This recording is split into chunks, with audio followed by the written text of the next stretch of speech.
এটা নিয়ে যেটা আলোচনা হচ্ছিল আসলে নেতিবাচক হিসেবে তুলে ধরা হচ্ছিল একটা বিষয় যে এলপিএল এবং গ্লোবাল টি-20-র কারণেই নাকি আসলে এই ধরনের সিদ্ধান্ত না, এটা নিয়েছে। এটা এটা এটা একেবারে ভুল কথা। কারণ আফগানিস্তানের সাথে সিরিজের যে ডিসিশনটা বাংলাদেশ ক্রিকেট বোর্ড 20শে জুন জানিয়ে দেয় এবং প্লেয়ারদের এনওসিটা ইস্যু করা হয়েছে 28শে জুন। সো প্লেয়ারদের এনপিএলে খেলা বা না খেলার সাথে এটার কোনো সম্পর্ক ছিল না, বরং যখন এইটা কনফার্ম হয়েছে তখনই বাংলাদেশ ক্রিকেট বোর্ড প্লেয়ারদের এনওসির ব্যাপারটা বিবেচনা করেছে। এর আগে কিন্তু এটা প্লেয়ারদের এনওসির ব্যাপারটা একেবারে বিবেচনাধীন ছিল না এবং প্লেয়াররাও জানতো যদি ওই সিরিজ হয় তাহলে তাদের ফ্র্যাঞ্চাইজি ক্রিকেট খেলা হবে না, কারণ বাংলাদেশের প্রত্যেকটা প্লেয়ারদের কাছে দেশের খেলাটা সবার আগে, এরপরে ফ্র্যাঞ্চাইজি ক্রিকেট।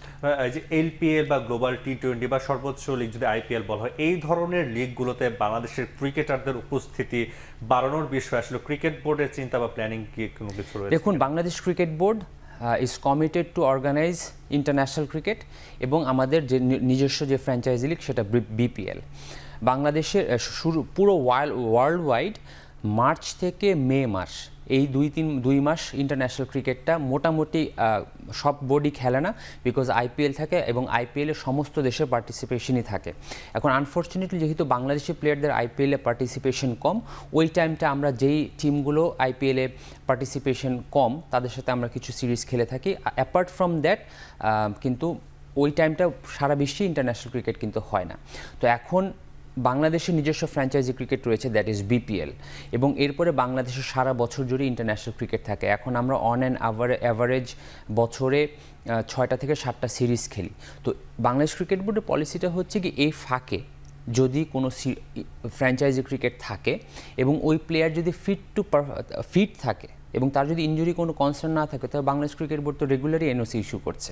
এটা তো আসলে টি-20-র যে ডেভেলপমেন্টের জন্য কিছু হলো না, দেখুন, টি-20 ডেভেলপমেন্ট ঠিক আছে, মানে একটা ধরুন XYZ একজন প্লেয়ার, সে তার দেশের খেলা আগে, তার বিপিএল রয়েছে, এরপরে যদি সে কোনো একটা জায়গায় কোনো একটা ফ্র্যাঞ্চাইজি লিগ খেলার সুযোগ পায় এবং ওই সময় যদি বাংলাদেশের কোনো খেলা না থাকে, তখন বাংলাদেশ ক্রিকেট বোর্ড ডেফিনেটলি বিবেচনা করবে সে ওই টুর্নামেন্ট খেলতে পারবে কি পারবে না।